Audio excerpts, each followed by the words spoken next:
Fantastic Four is the third attempt to get this right, to get Marvel's first family done really, really well. And there's so much stuff in this movie that I feel like I'm saying, finally, this is what I wanted from Marvel. It's an expressive, different world that doesn't just feel like the one that we live in. It's established heroes doing some really wacky comic book stuff, but it feels like it's taken seriously and it's got a lot of emotional weight. It's exciting, it's fun. But here's the thing about Fantastic Four. I had to do it, I had Of to do it. course you're going to say that. Of course you're going to do that. We shall not stretch the intro. Get it? Get it? Ha! Ah, yes. Very good, very good. No, this film is just under 2 hours and it feels so underbaked. It feels like it's so close to being fantastic. But really, I think Marvel kind of shot themselves in the foot by clearly cutting so much that we've seen in the trailers that we know was removed. And it does hold this one back. Yeah, I do have to agree. You see this film and you get really excited about like, oh, it looks uniquely different with its 60s sleek style, with its design. You can tell it's straight off the comics. The iconic covers. It's a family. It's a expressive idea about we have to look out for each other. Love your family. Dominic Toretto might be jealous of this movie. It's a great idea to explore. However, I do have to agree. It's sad that some of the MCU stuff is there. I can't explain it. It's there. The structure of the story is very predictable. I wanted something different. It feels like a very self-contained story. There's great concepts, but it gets pulled back with some of the things that just gets deleted. And you're thinking, why don't we see more of this? It is a very bold movie, but it just seems to pull back. It's pulling its punches, really. This is the first film of Phase 6, and it takes that same artistic direction that we saw very promisingly in Thunderbolts. But you can tell that Marvel is still a studio who are scared. They got all this power, all this acclaim with the end of the Infinity Saga, and they still haven't managed to recapture that. And so I do think that they're a little bit scared. They're like, oh, we can't give audiences something over 2 hours. It's holding them back for sure. And so without further ado, cue the music. This is the Out of Time Film Podcast, where your hosts Tom and John discuss everything from blockbuster films to TV and games like there's no tomorrow.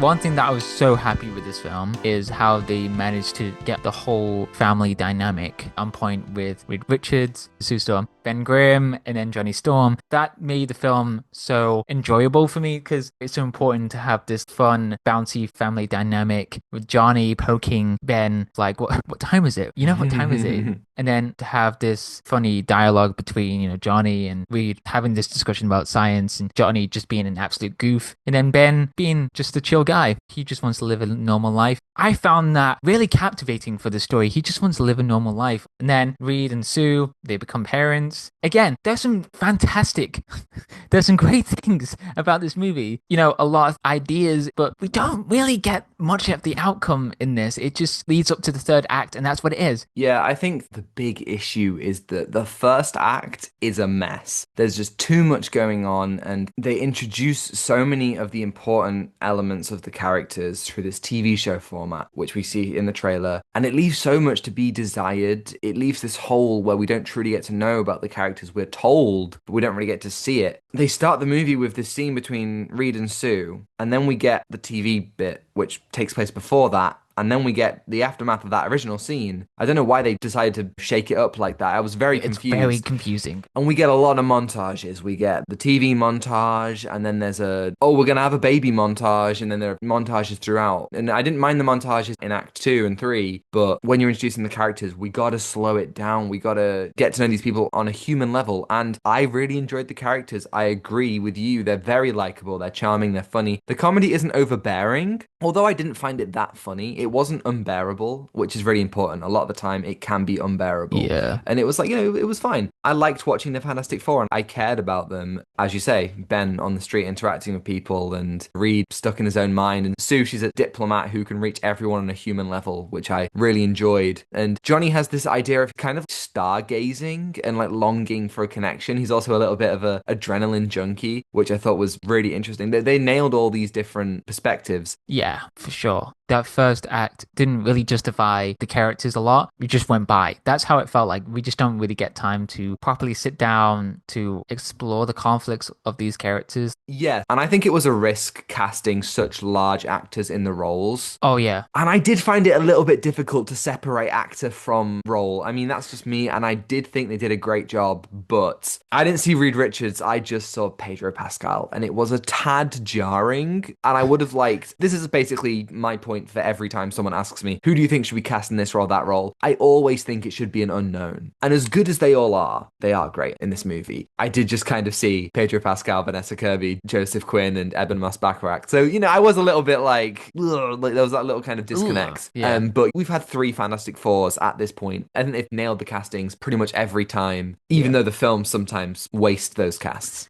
John Malkovich was supposed to be in this movie as Red Ghost. So John Malkovich was supposed to be in this movie, but he got cut out because the people who made the movie thought it felt a bit out of place for this movie, which doesn't make sense because when you look in the first act, you see a bunch of villains destroying the city or stealing money, like Mole Man. Mole Man just appears in this movie. I think the movie should be a lot longer to explore those scenes. It just made the pacing so much worse. Like, I feel like I got a headache trying to understand what's truly going on, and it just flew by. And then we just get into the central conflict of the movie. Silver Surfer, well, it is Silver Surfer. Jalabal, we get introduced with Julia Garner. I think that was a great concept to explore. Her have this like central conflict of guiding Galactus. That was great to have this one specific scene where she hears these voices of people that lived on these planets and getting destroyed by Galactus. I wish there was more emotional weight to like how she become this Silver Surfer. But the central conflicts for this movie, we just get Galactus. There's some great sequences though, the interstellar sequence. Considering that first act is such a mess, the second act, it doesn't just pick up, it full on lifts the film and just chucks it because we're like, whoa, okay, we're just like, going now. We're just going now. Yeah, what's happening here? Matt Shakman, who directed WandaVision, he brings out some just fantastic filmmaking. The space sequence, the black hole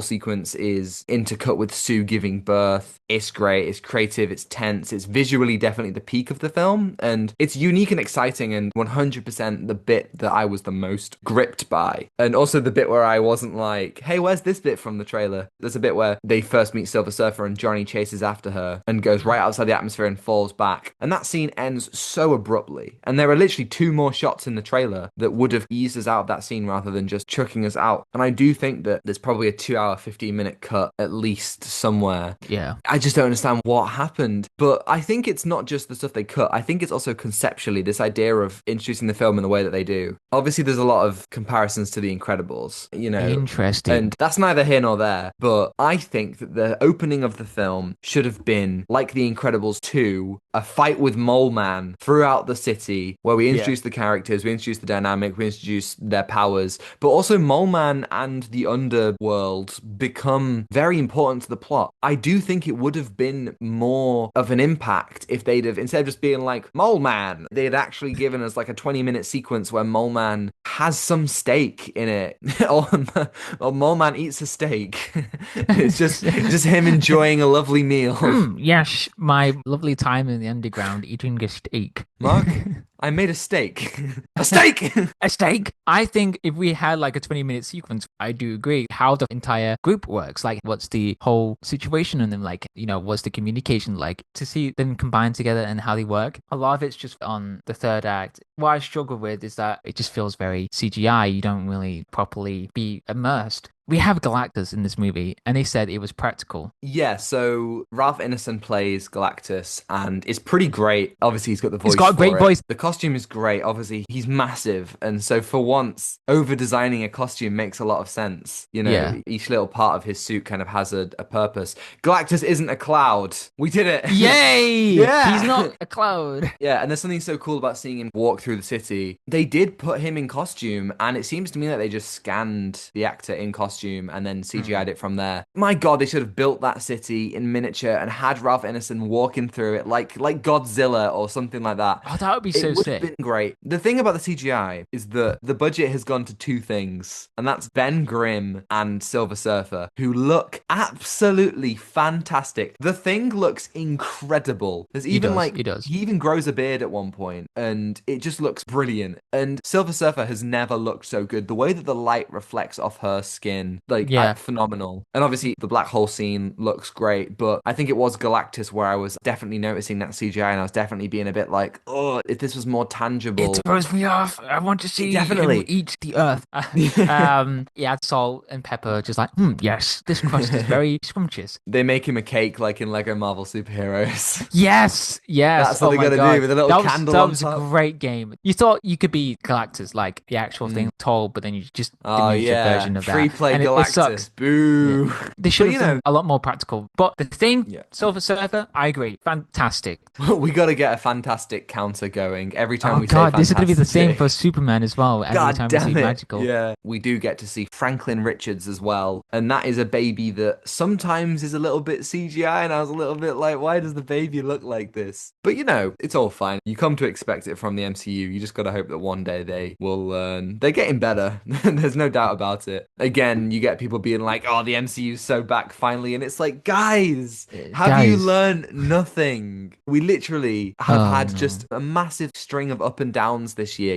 Cap 4 and Daredevil Born Again and Ironheart, all absolutely full of controversy. Nobody can agree on those three projects. Yeah, and like most people like Thunderbolts, most people like Fantastic Four, but that doesn't mean that the MCU has returned to some godlike form that they were ever on. I think I heard this is the 39th MCU movie. I don't know if that's right. No, but you got to be kidding. Well, Far From Home was 23, I Yes. think. And then you got, I'm going to speedrun it. We got Black Widow, Shang-Chi, Eternals, No Way Home, Multiverse of Madness, Love and Thunder, Wakanda Forever. Is that 7? And that's 7 so far.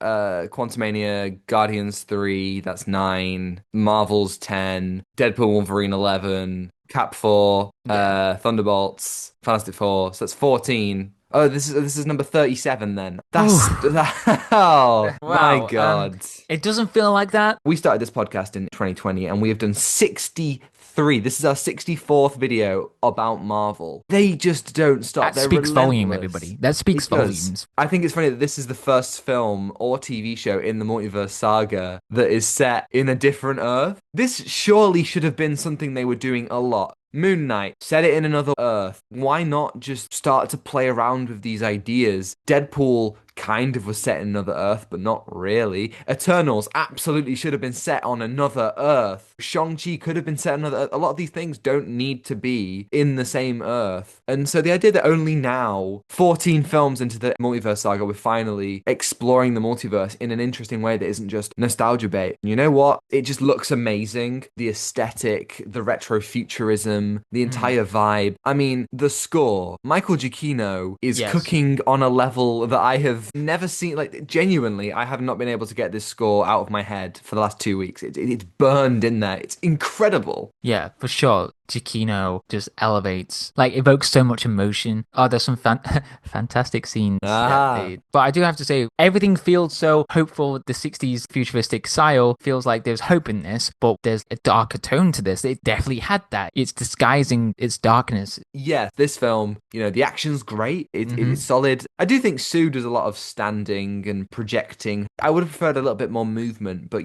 at least she doesn't faint immediately. Kind of 2005 nosebleed instantly. Just no. I like how strong she was. The powers look great. The black hole scene, of course, that's the peak of the whole thing. That's the peak of the film. I couldn't stop thinking about Avatar. Sorry, I have to say this. Watching the black hole sequence, I was like, damn, we got this and the Avatar trailer as well. Man, I know that Avatar trailer is on YouTube now, but I am gonna go back to the cinema, not to see Fantastic Four, but just to see the trailer and then leave. I can't wait to see it again. I'm so excited for more Avatar. I'm so excited for it, man. Me too. But that's the thing. Again, here's the thing. You look at what CGI can be. It's right there in the Avatar movies. That's pushing boundaries. Why do we have to settle? We've had 3 films this year, Jurassic World, Superman, Fantastic Four, that have had a strange split of amazing and also kind of jarring CGI. And it's like, can we nail it down? Yeah. It's a complex process, of course. I think with the production of these movies, for post-production, I think it should be a lot longer to focus on the CGI, but I think it's also to focus on the story. It's hard when there's a story that you want to do for as big as the MCU. You have to do something that is massive and be successful to have a story like that. I think Thunderbolts nailed that like idea of like what the story is, but I feel like it's a weird placement, something that they're trying to lead up to. Again, it's the studio that just interferes. It definitely shows that they had a direction in mind for this movie, but at the end of the day, it just felt like it pulled its punches to show what the story is. It sucks. It's in this weird time right now, not really going anywhere else. We got Avengers Doomsday, which is still filming, by the way. Still filming. They don't have a script. Yeah, who knows what's going on with that? The script is not finished. So I think they just need to change its structure of writing the film, filming, and then post-production. Like it should be a lot longer, do less films in the year. I know they're trying to output a lot of Marvel movies, and that's a huge red flag. What if those films fail? For Fantastic Four, I think it's done less than Superman, I think. No, it's about the same as Superman. It's about the doing same fairly Superman. well. This might be the first time since 2011, not including 2020, that there hasn't been a comic book movie that has made 800 million or more. Wow. Now think Really? about that. Yeah. Think about the state of where the genre is in the public eye. That's very worrying. Now, we only have one MCU movie in the next year. That's Spider-Man. And then 6 months later, we'll have Doomsday. They are definitely slowing down. There was recently an interview of Kevin Feige where he basically just like, yeah, we don't know what we're doing. But I do think that there's so many things that need to change. Of course, we've got to talk about that post-credit scene. Everything just feels like we're rushing into it. It just leaves this bitter taste. And the new Avengers and Thunderbolts, that wasn't done to further the characters or anything like that. It wasn't done to explore that. It was done so we can have this conflict in Doomsday. I don't feel good. I just don't feel excited because it just feels pointless. You know, to have these, it just feels like in the name of hype, that's what they're just going to do. They just use these films for that. Literally nothing happened in this saga, and you think, oh, there's going to be something happening to lead up to this. I don't want to compare for Infinity Saga. I think it's how you laid it out and how many films you output. Is it going to stress out the viewers? This is so much content that we have to consume and then see something out of it, like what's the outcome for this. Then we have Doomsday, and I don't like how Fantastic Four is sandwiched between this idea of leading up to Doomsday. That's what the MCU is trying to do for this movie. It's trying to lead up the hype for Doomsday, and then you see something huge at the end of this movie. It's all focused on that, really. You see the hype on that, and it's like, oh, what is this movie trying to do? Yeah, Fantastic Four and Thunderbolts, both great movies that have these really ugly reminders of the Avengers films that are upcoming. It's genuinely aggravating because in these post-credit scenes, instead of it being there'll be more from these characters, the post-credit scenes remind you that these movies are literally just there to set up for the future. The Thunderbolts haven't been introduced so we can develop them and see where they go. They've been introduced for their stake in Avengers. Same for Fantastic Four. The post-credit scene of this film jumps forward 4 years. That's a lot. Like, not to progress with the characters. Yeah, that's enough time to at least have a sequel. Like, Guardians had 2 films before they were introduced in Infinity War. Forget about like the Doomsday things. If it didn't have the Doomsday hype for this, these would have been nice films to have its own self-contained stories. Yeah. You know, that's a what little you trilogy. Yeah. But yeah, with this post-credit scene, we see Doom. We do. They just call it a day. They just call it a day with the cape A mask. Doomsday. Okay. That made me a little bit happier because the only thing is that there's a scene where we clearly see Latveria has an empty seat in this kind of UN, in this universe. Latveria exists, so presumably Victor Von Doom exists, and there's history there. But we don't see any of that history. And I'm really worried that we're going to get to Doomsday and the Fantastic Four are going to be like, ah, yes, my old enemy, Doctor Doom. And everyone's going to be like, who the fuck? Like, when did you guys meet? Yeah, I'm really that's going to be so confusing. It's not going to build anything up. There's no bridge. How are people going to get across with this? It's stupid. It's absolutely stupid. There's no architects. There's nothing. It's going to be like, hey, there's nothing. Sorry, viewers. Who knows, man? It's definitely a worrying one. What are you gonna give Fantastic Four First Steps, regardless of the post-credit scene, out of 10? 6. Okay, nice. I'm gonna go for 7. And how does it rank in terms of MCU movies this year? Oh, well, Thunderbolts number 1, and then wait, was it just Fantastic Four and that? Oh, Captain America. Oh, Captain America. Well, Easy to forget, I know. Fantastic Four. Easy to Fantastic forget. Four, and then Captain America. That sucks Yeah, because I wanted definitely, Captain America to be definitely. more. What about you? I agree 100%. This Okay. isn't as good as Thunderbolts. Thank you everybody for listening. If you're listening on YouTube and you liked it, you can like and subscribe if you want to see more. And if you're listening on Spotify or Apple, you can follow and give us a 5-star review if you think we're worthy. Next week, we are going to be talking about Ballerina Ooh, okay. from the world of John Wick. Lovely. Yeah. And you can follow us on Instagram at Out of Time Film Pod to see our incredible thumbnails from Zain Afzal, on Twitter for more thoughts from Tom and me, and TikTok to see edited clips, which are all also on Instagram Reels and YouTube Shorts. And you can find links to that all in the description below. Thanks to Jones-Meyer for the excellent theme and Ronan Phillips for vocals as always. And I think that's everything. Take what you're given. Give nothing back. Goodbye. Goodbye.